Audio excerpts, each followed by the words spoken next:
right, today we are going to look at symmetry, and we're going to look at two different kinds. I think you're probably familiar with line symmetry.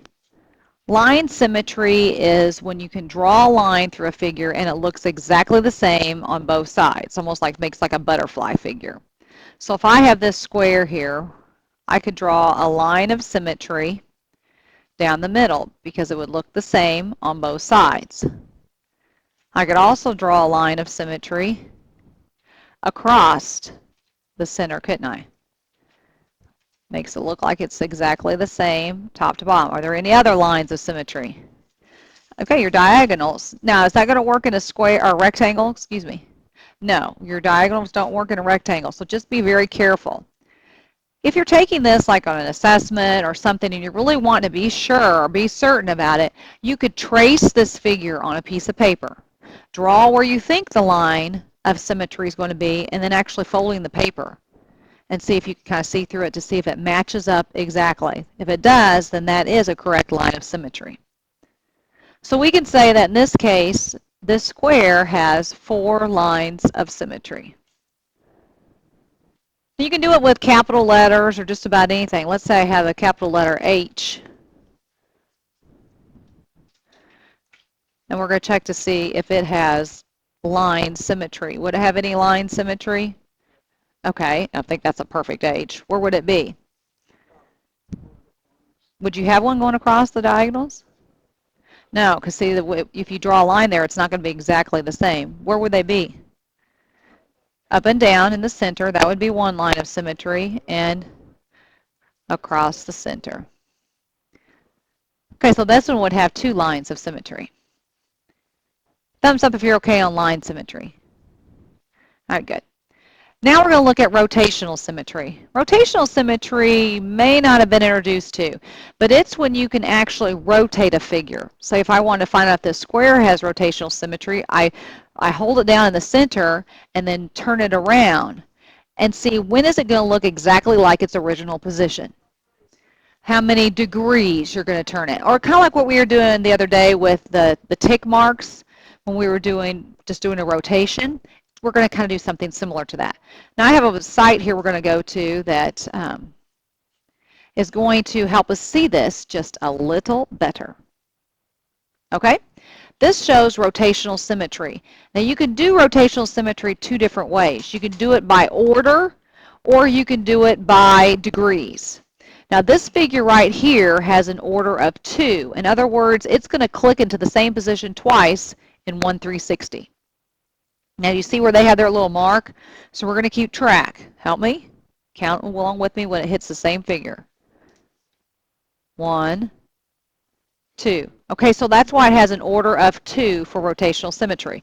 Now if I'm saying degrees, how many degrees is that rotational symmetry?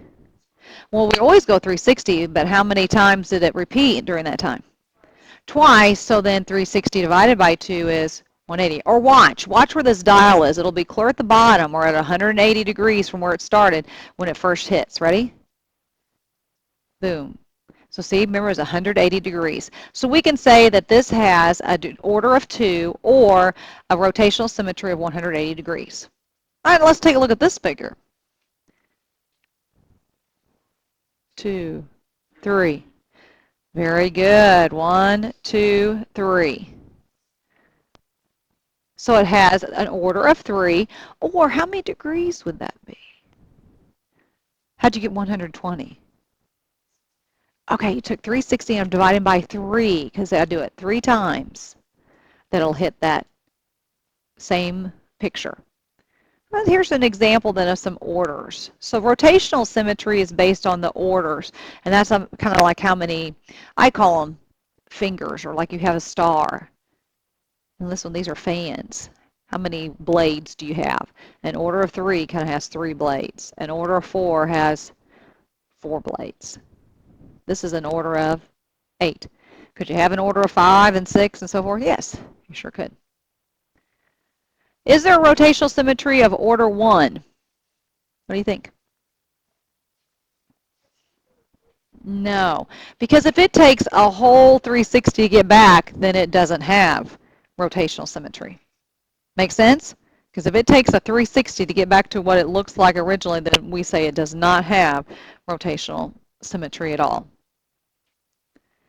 Okay, here's some other examples. This has rotational symmetry. My goodness, let's see, 1, 2, 3, 4, 5, 5 at least that you could rotate it. Does this have rotational symmetry?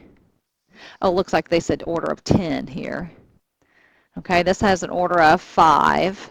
And this one, whew, too many, I lost count. Any questions on rotational symmetry?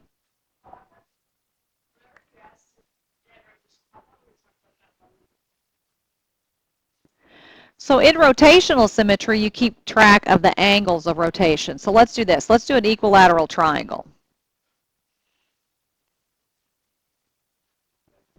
Draw that in your notes.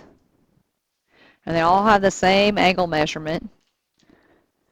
Now, what order would this be? This would be an order of what? Remember, I started here. How many? 3. Okay, so it's an order of 3. Or how could I state it in degrees? 120 degrees. Because you took 360 divided by 3. That's how you got it. All right, any questions on rotational symmetry?